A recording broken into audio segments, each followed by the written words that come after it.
Central China is a treasure house of rare and unusual animals that live in the bamboo forest of Sichuan province.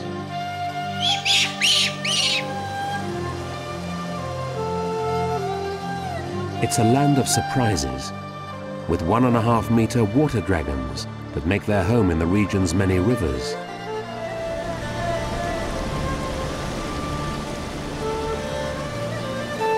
And there are flowers of surpassing beauty in the forest. Many of the creatures here have lives that are shaped by bamboo, none more so than the giant panda. This is the story of some of the animals in China's premier panda reserve in Wulongshan, the mountains of the sleeping dragon.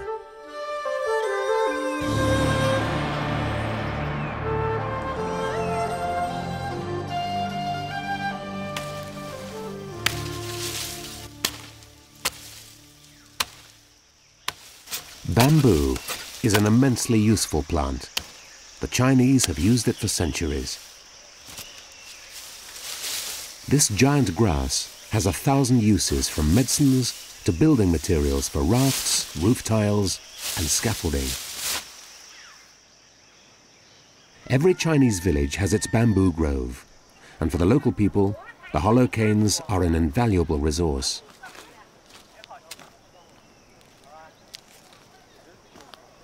Panniers, seats and fences are all built of bamboo. But perhaps most important of all, split canes can be woven, enabling the village craftsmen to make everything from sun hats to baskets.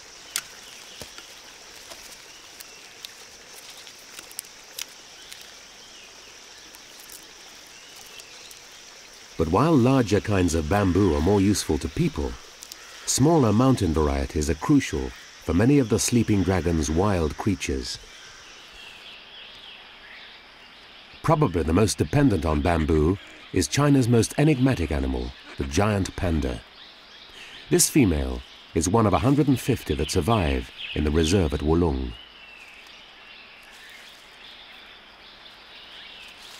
The bamboo's fibrous nature has molded many of the panda's features. Its teeth are flattened, and its large cheek muscles provide the grinding power, giving the giant panda its round, appealing face. But the giant panda's short gut, more suitable for digesting meat, can only absorb a tiny proportion of the bamboo's nutrients. So these animals live on a nutritional knife edge, only just extracting sufficient energy from the foliage to survive.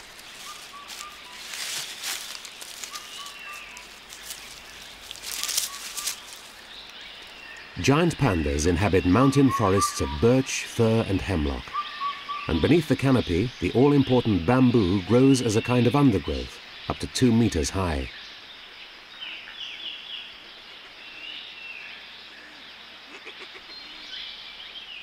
In spring, bamboo shoots are among the first to break ground.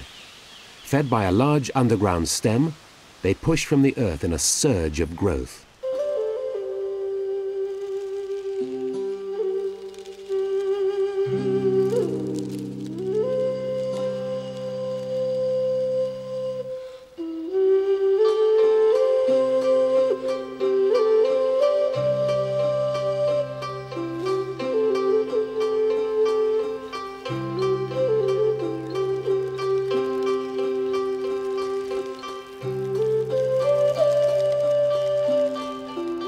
The bamboo's rate of growth is prodigious.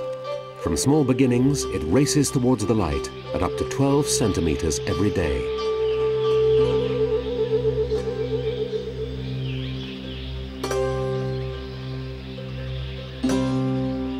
New shoots are juicy and high in protein, and far too tasty for a giant panda to ignore. Spring is a good time for giant pandas. This is when the bamboo is at its most nutritious, and they thrive solely on shoots. They carefully strip away the hairy outer sheaths and consume the nourishing interiors. Their appetite's enormous. Each one eats 50 kilograms of shoots a day. That's over half its body weight. The mountains of the Sleeping Dragon host another bamboo connoisseur, the red panda, known to the Chinese as the firefox. It's far smaller than its piebald cousin and shares the same taste in food. But there are differences. New leaves at the top of the bamboo are the most desirable. Its bigger relative can simply bend down the bamboo stems, but the red panda is light and agile enough to climb up and reach them.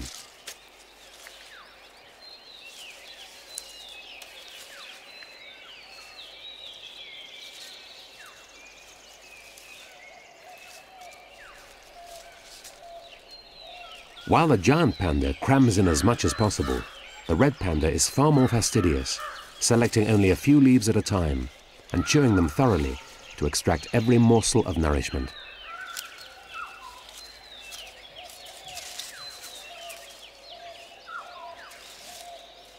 Primarily a leaf eater, the red panda capitalizes on the spring bonanza of bamboo shoots.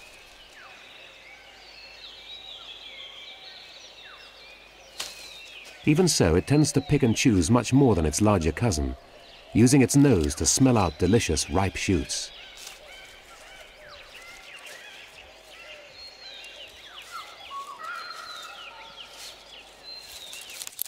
Although it ranges from northern India through Burma into China, the red panda is a rare animal. There may be only 2,000 of them in the wild. Pandas are not the only creatures to make bamboo their home. A female parrotbill has reason to be anxious. The vertical stems support her nest.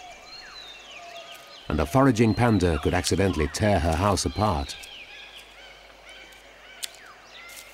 The red panda's forepaws have evolved a modified wrist bone that acts as a thumb, allowing the animal to hold and manipulate the bamboo stems whilst feeding.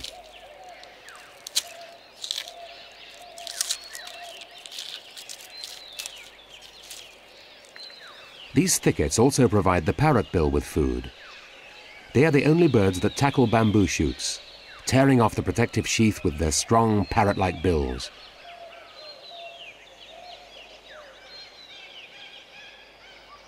But bamboo suffers its greatest damage from a much smaller predator. Seemingly strong green shoots suddenly stop growing, then turn sickly yellow and die.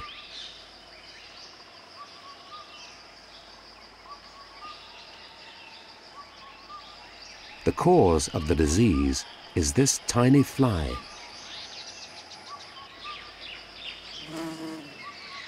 The anthomyid fly lays its eggs inside the growing shoots, and the grubs which hatch out are voracious and deadly to their host. The larvae spend the entire period of their development inside the plant, literally eating it alive. In bad years, they wipe out over a third of all new growth.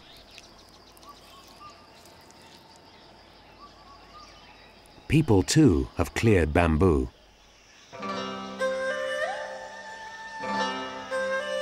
They've lived in the shadow of the Sleeping Dragon for thousands of years, and the trees of the lower valleys have long since given way to fields of maize and sorghum. Sichuan's central plain has been farmed for over 3,000 years.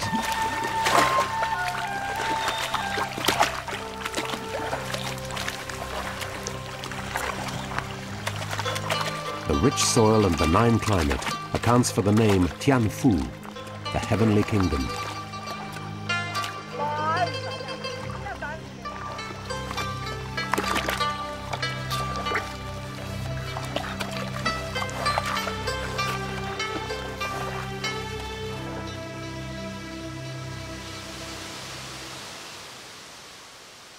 But if the lowlands belong to the farmers, in the mountain forests the wild creatures still hold sway.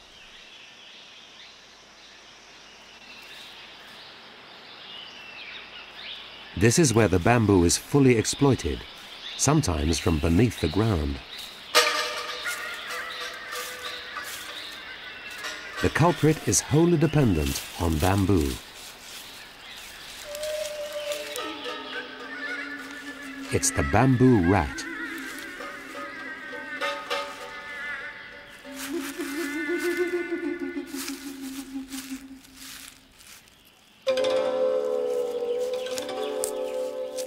This rodent rarely ventures above ground. There's no need when its disappearing bamboo trick brings its food from the surface with the minimum of risk. Bamboo is tough on teeth, but the rat's huge and continuously growing incisors are a solution to the problem of dental wear and tear. By pruning the bamboo of its stems, this animal stimulates new growth, which in turn helps to generate fresh shoots for both rats and pandas. This male has something other than food on its mind. It's late April and the giant panda's breeding season, a time when finding a mate even takes precedence over munching bamboo. These animals are solitary and not particularly territorial, so it's vital for the sexes to let each other know they're around and ready to mate. They do this by scent marking. Even dust bathing is a way of spreading the male's odor over a wide area. It's like spreading perfumed talcum powder.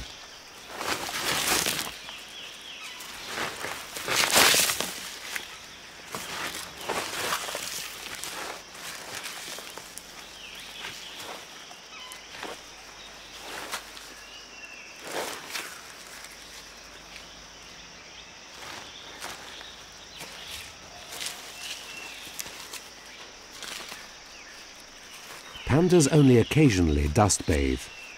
Messages are normally left at traditional scent marking places such as rocks or the trunks of trees. A female has recently left her calling card on this spot.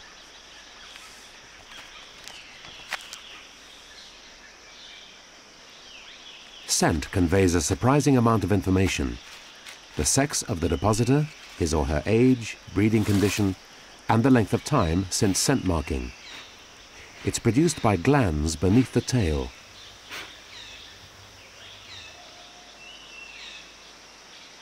The male needs to reply, but he's exhausted from his energetic dust bath. He needs time to rest, a consequence of living on a low-calorie diet of bamboo.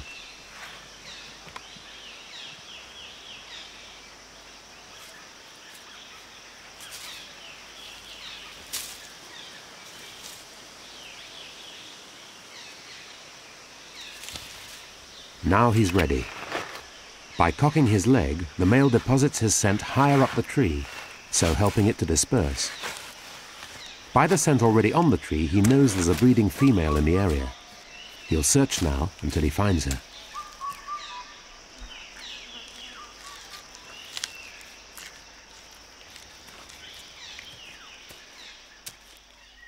Unlike its larger cousin, a male red panda knows exactly where his females are.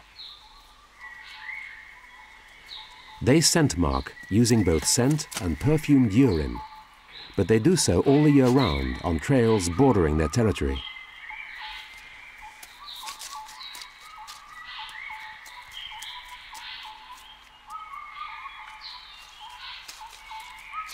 As each male's territory normally overlaps with those of 2 or 3 females, he'll know his mating partners. He doesn't need to indulge in a frenzy of advertising at the beginning of the breeding season. So unlike its larger cousin, the male red panda has plenty of time to scent mark and feed.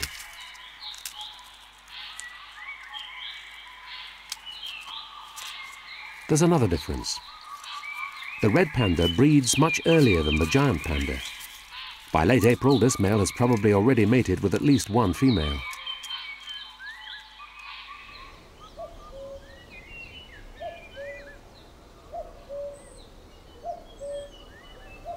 In the dark underworld beneath the bamboo groves, the bamboo rat has also mated. The sexes occupy different tunnel systems, and it's left to the female to prepare a nest for the young developing within her.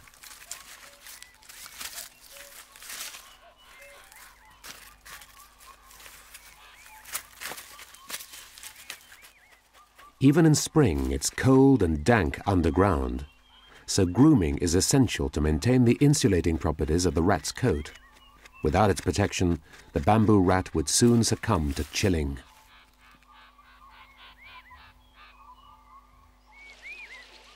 But above, it's May, and the sleeping dragon stirs.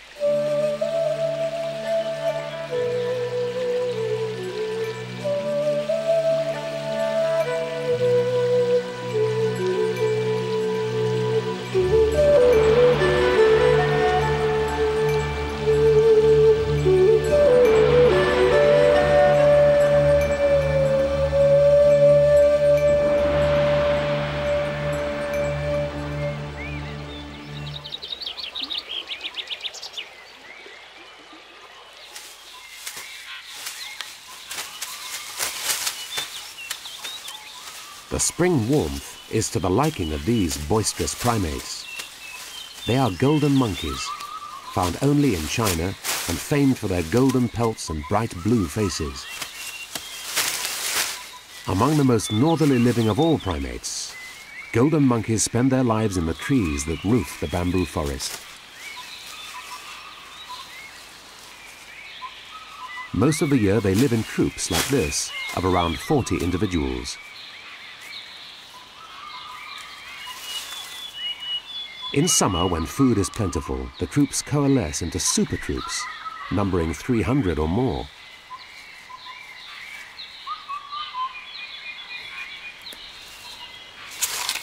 Mainly vegetarian, they feed on moss, pine nuts, and young leaves.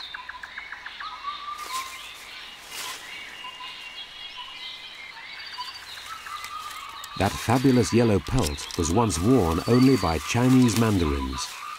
Nowadays, hunting is forbidden, and they're steadily increasing in number. Down below, the male red panda is resting with his newest consort.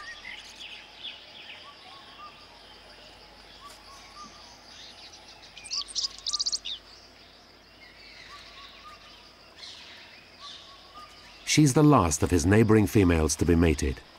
Soon she'll leave for her own patch of the bamboo forest to rear her family. The giant panda's mating time has not yet begun.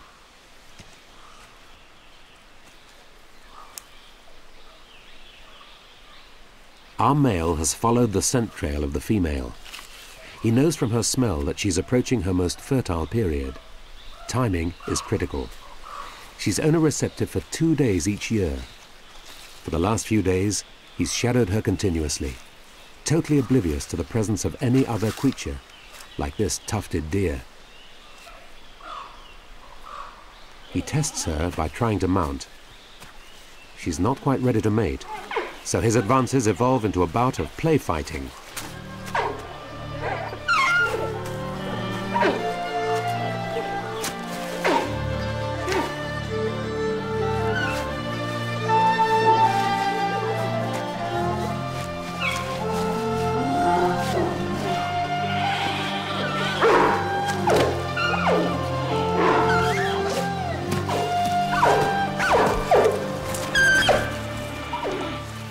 This rough and tumble approach to courtship has rarely been observed before.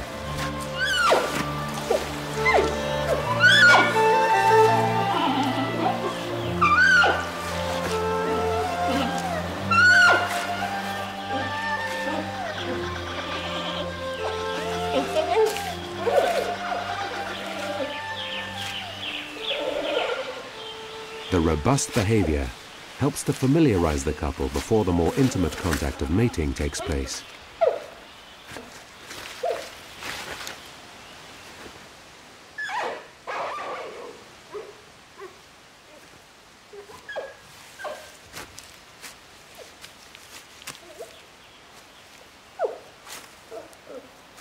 The female has finally had enough and needs to feed. She won't go too far. Her home range is quite small and centered on areas of prime bamboo growth.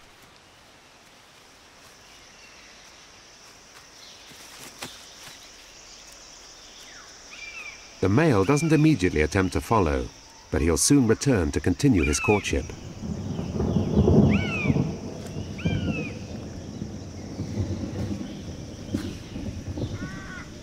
The mountains of the sleeping dragon boast over 300 kinds of that most varied of flowers, the rhododendron.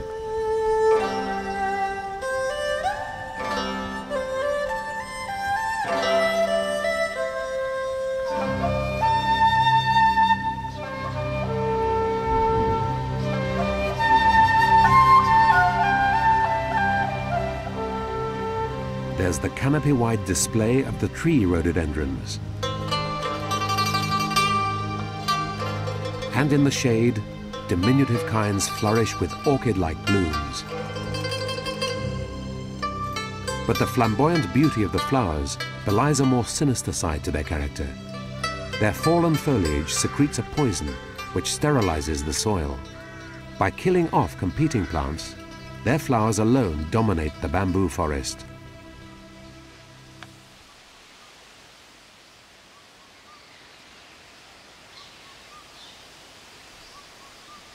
In her nest below the clumps of canes, the female bamboo rat has given birth to 3 infants. They're 4 weeks old, and already they've acquired adult skills like grooming.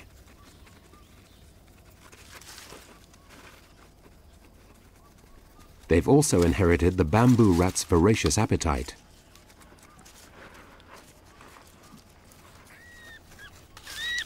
The female is finding it hard to keep her infants fed. Every scrap of foliage and stem is consumed, and as the supply gets low, becomes fiercely contested.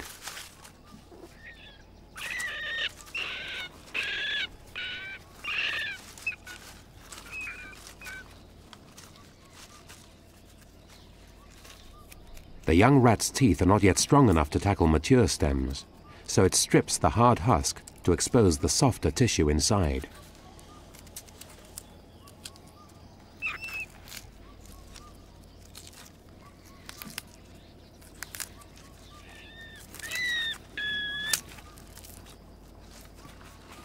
The infant's demands for food put a heavy burden on the mother, so she decides to chance a visit above ground to gather canes from a more distant stand.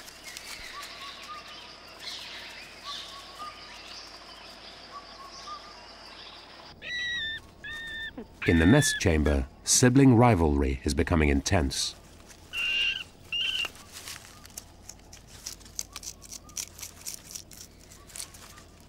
With their mother away, it's every rat for itself.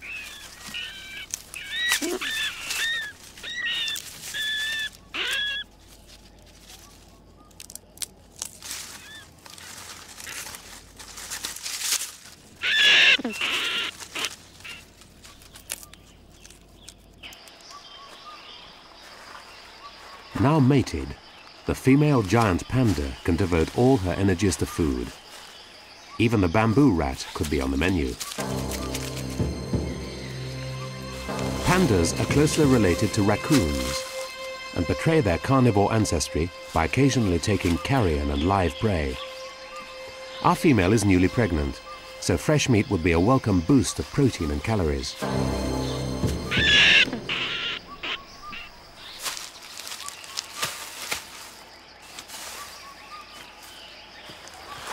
The threat display deters the panda just long enough, and the bamboo rat makes her escape under the dense vegetation.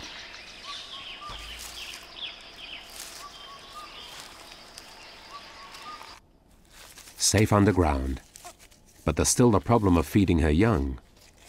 The female returns to the less dangerous business of harvesting bamboo stems the conventional way. Over the next few weeks, she'll drag bamboo into the nest chamber 24 hours a day to satisfy her ever-hungry brood.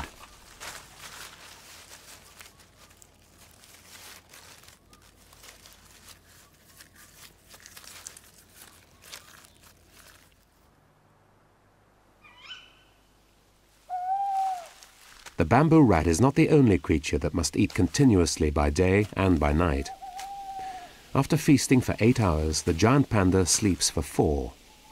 This cycle is repeated throughout the day and night. The reason? Bamboo.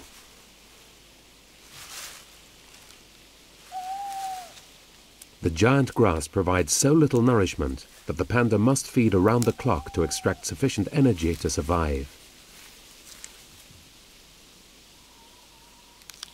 Lying down to feed isn't laziness.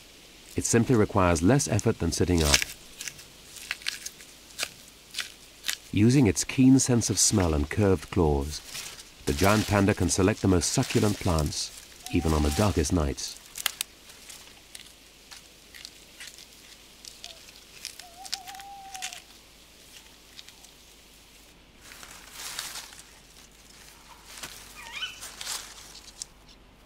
The red panda has a similar problem.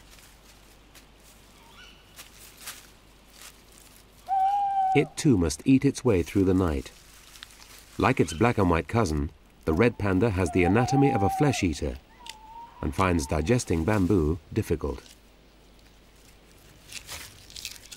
It's not so much a midnight snack as a compulsory banquet.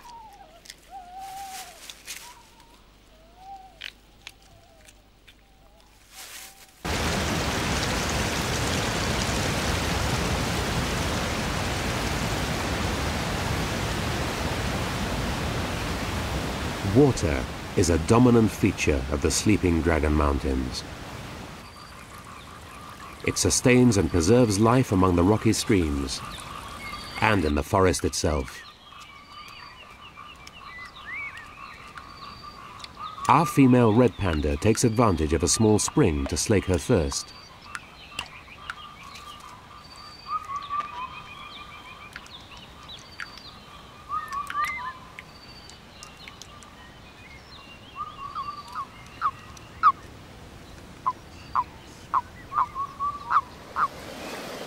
The life-giving waters of the peaks are home to the world's largest amphibian, found only in the streams and rivers of central and eastern China.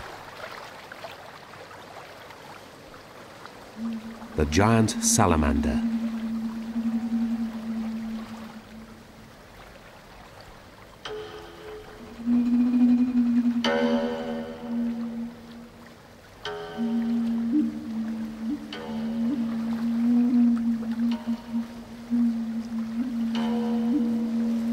The water monster, as the Chinese call this creature, reaches a handsome size. Some grow to over 1.5 meters. A water dragon if ever there was one.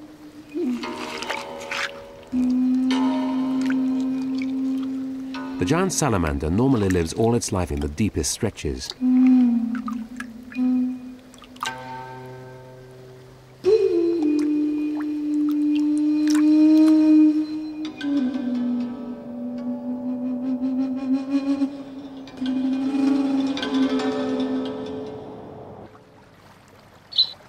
Birds, like this Chinese water chat, are also a part of the river scene. From early spring, they're found at regular intervals along the river, advertising their ownership with constant displays of tail flashing.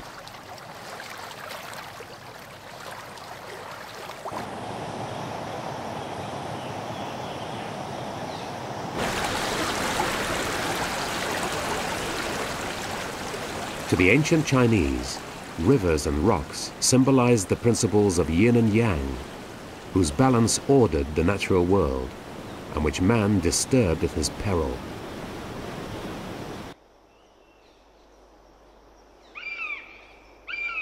Above the rivers, in the bamboo forest, water is still crucial to the giant panda. It must drink frequently because it needs to secrete enormous amounts of digestive juices to protect its gut from the jagged, roughly chewed bamboo. And all this fluid must be replaced by drinking.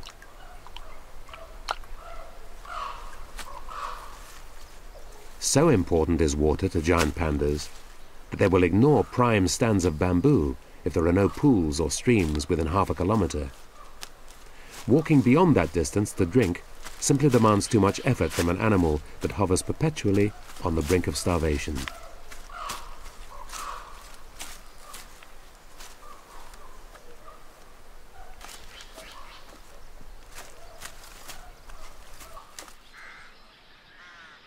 There's another major problem for the creatures that live on a diet of bamboo.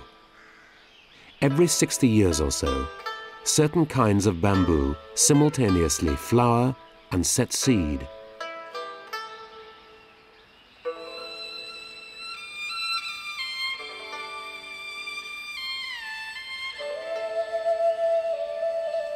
Seed eaters like the golden pheasant do well on the crop of food.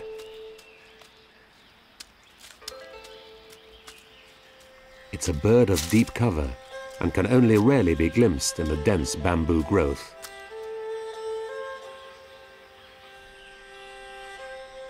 The abundant seed heads might signal a feast for some, but an impending famine for others.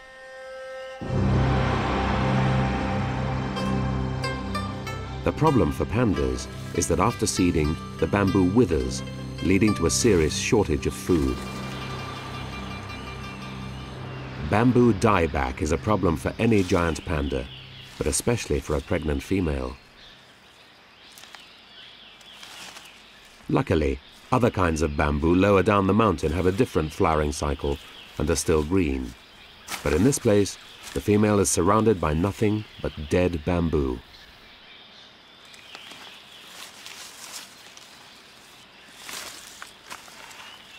The mother-to-be knows that something is wrong with her valuable food supply, but needs to make absolutely sure.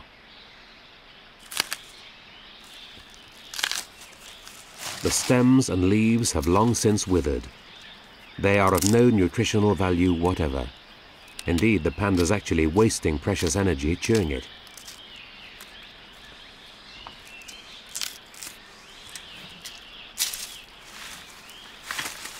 The female bamboo rat also faces disaster.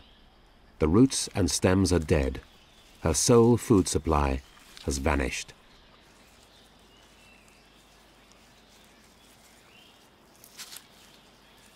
Above ground, the stark truth of the panda's situation has finally hit home. Being a specialized feeder is always risky. Now both panda and bamboo rat face but one option: find more bamboo or die. With nothing to stay for, the mother rat and her surviving juvenile embark on a long journey to greener pastures. She's already lost 2 young within the relative safety of her tunnel system, so she waits for the cover of darkness to migrate with her remaining offspring.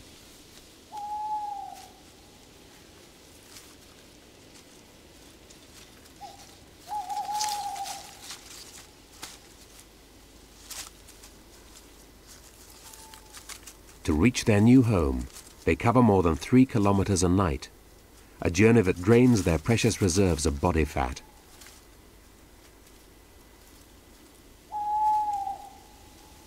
They try to keep under cover to avoid the predators that lurk at night.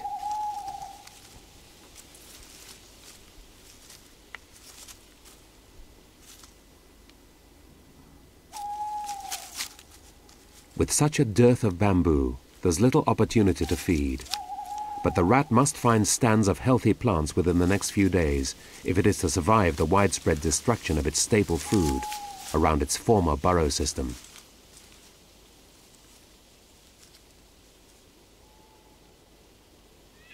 It's not all disaster. The dead bamboo opens up the forest floor to light, allowing new tree seedlings to gain a footing and establish themselves as vigorous saplings.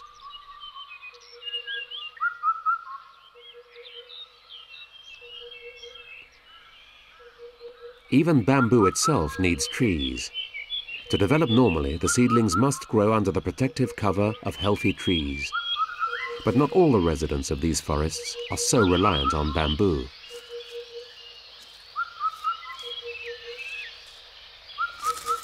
The Tibetan macaque eats almost anything.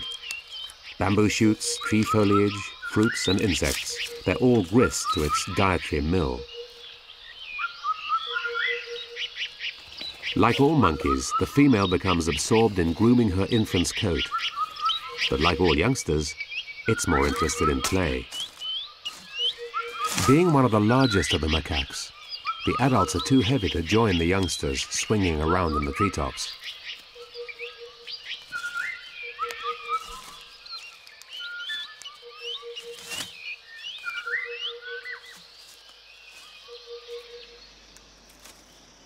The red panda is not such an acrobat, but it's as happy high up in the trees as it is on the ground.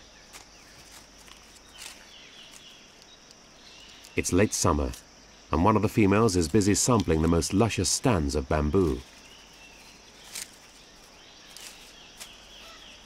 She has, after all, another hungry mouth to feed.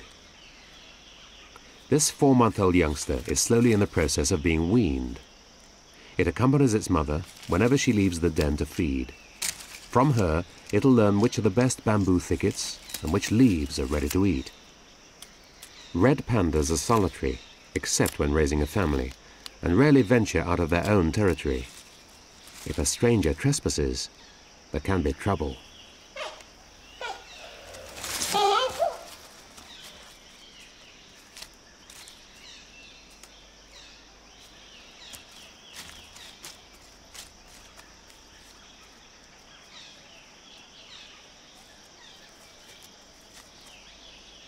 The interloper has escaped to the top of a tree. Unfortunately, he's still in the territory of the female and her cub.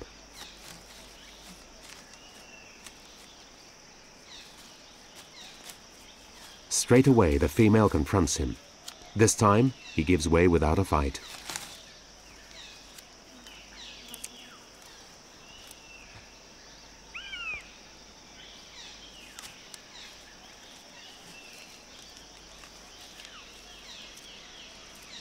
Although tree climbing consumes energy, it does have advantages.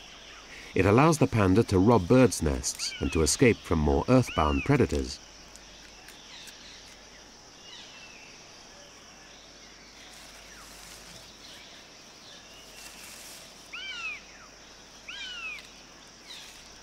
Red pandas also climb trees to get out of the cool, dank undergrowth.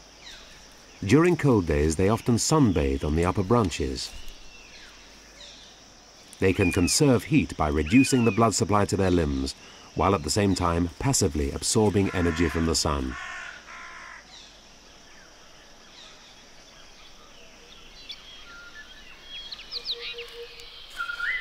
Giant pandas rarely climb trees,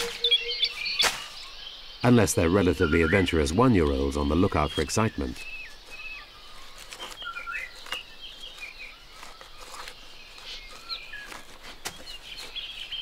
At around this age, juvenile giant pandas begin to explore on their own. This is the most perilous time in their life. They're still small enough to fall victim to Asiatic wild dogs or leopards.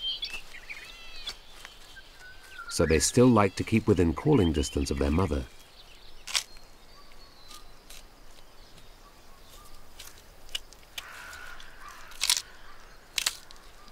This juvenile is very wary, and at the first unusual sound, it beats a retreat upwards.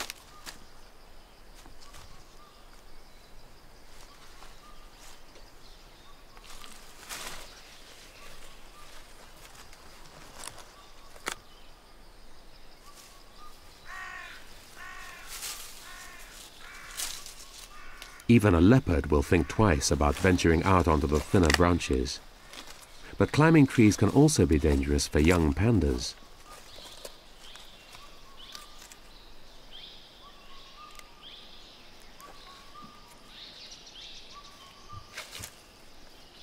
The giant panda, this emblem of conservation, is alas in peril.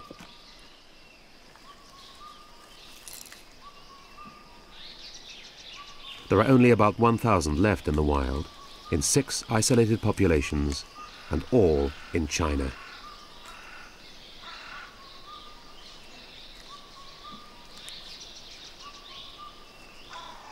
It's often portrayed as a bumbling and inefficient creature, but left to itself, it's well able to survive. All it requires is sufficient undisturbed countryside and plentiful stands of bamboo.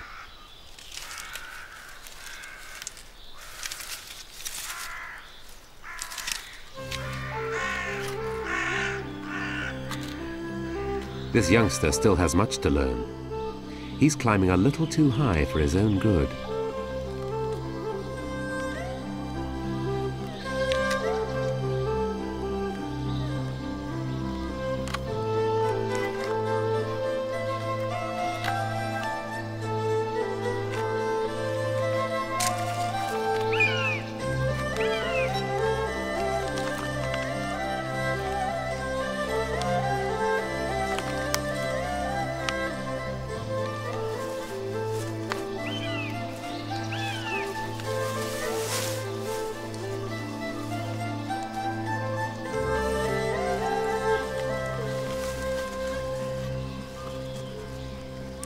His mother doesn't appear too worried.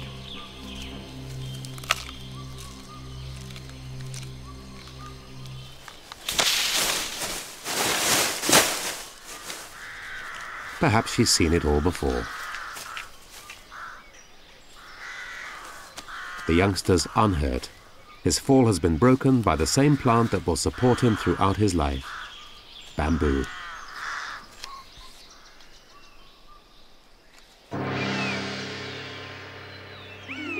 Early October,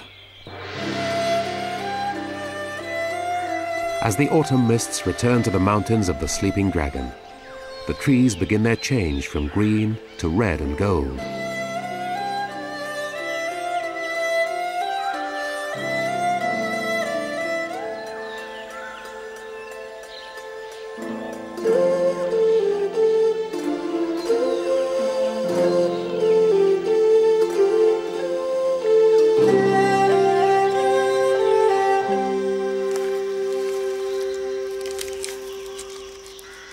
The coming of autumn heralds a change in diet for one of the pandas. Berries are abundant, and the red panda is busily gorging them. This late-born cub and its mother are also attracted to the localized feast, but they must wait their turn. There's a definite pecking order on such occasions, and everyone knows their place.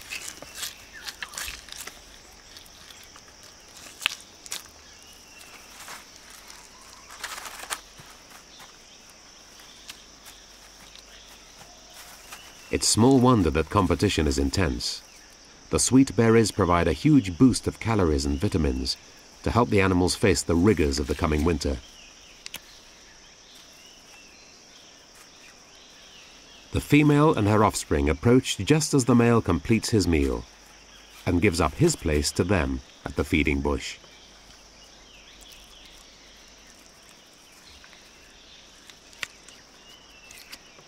Inexperience sometimes leads pandas to try bitter-tasting berries, with inevitable results.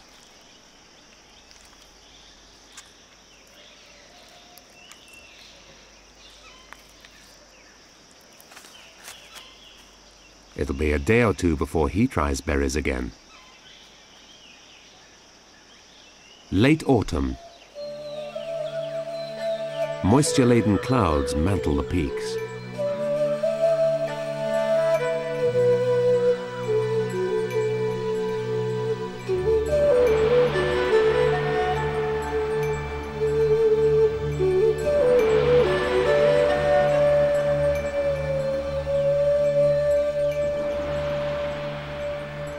Here lives a creature immune to the area's wet conditions.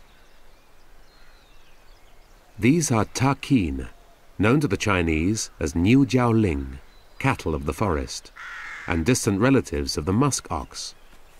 The takin's coat probably inspired the Greek legend of Jason and the Golden Fleece. It's well oiled to protect the animal from its wet environment.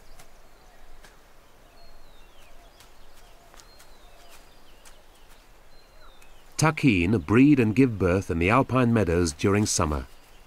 This young calf is about 4 months old.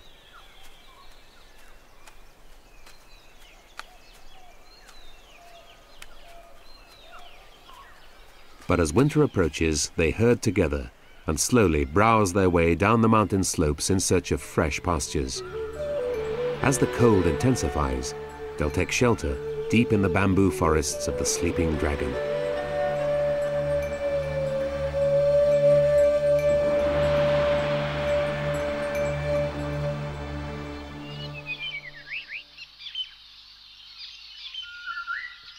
The giant pandas have already made their homes beneath the protective canopy of trees.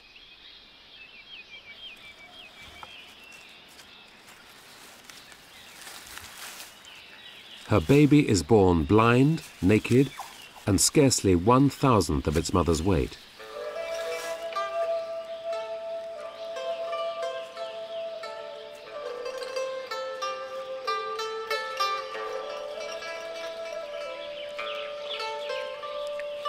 Now 5 weeks old and well furred, it's already doubled in size.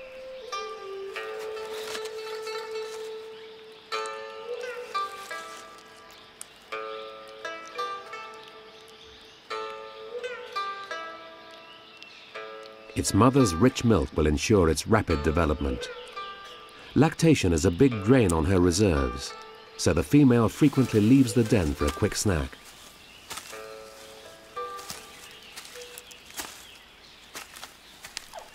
The infant objects to being abandoned.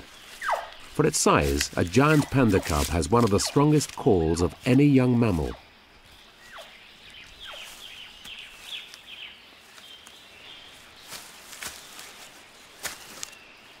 The female feeds hurriedly.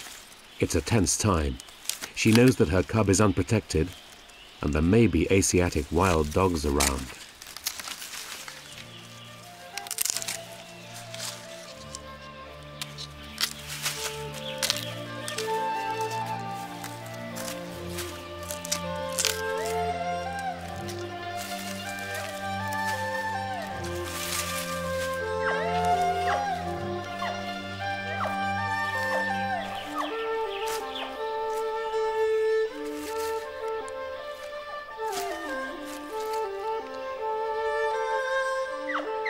As soon as she can, she returns to the nest. With luck, and if she's a good parent, she's beginning a 2-year commitment of motherhood.